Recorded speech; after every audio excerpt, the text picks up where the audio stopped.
We'll talk about before the polls open, what you'll be doing as election judges as you prepare to get everything ready and up and going.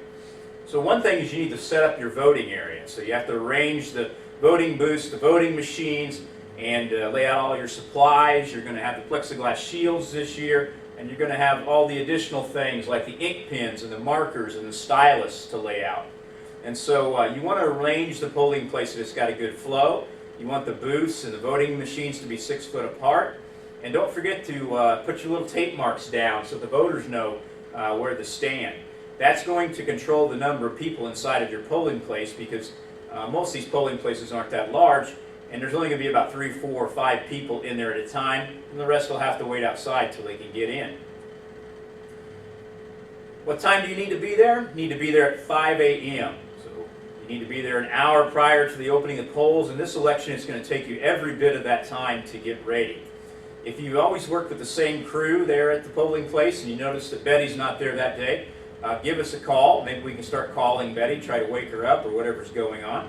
Or if we know there's an issue, we'll start trying to move people around that morning so that we balance out the polling places and everybody has as many judges as we can. Stay organized during the day. What I mean by stay organized is in this election, slow down a little bit.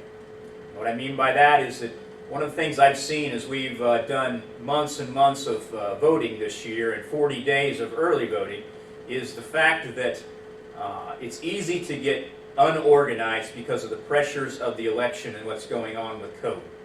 So I want you to slow down. That'll keep mistakes from happening, and just make sure that each process is done fully.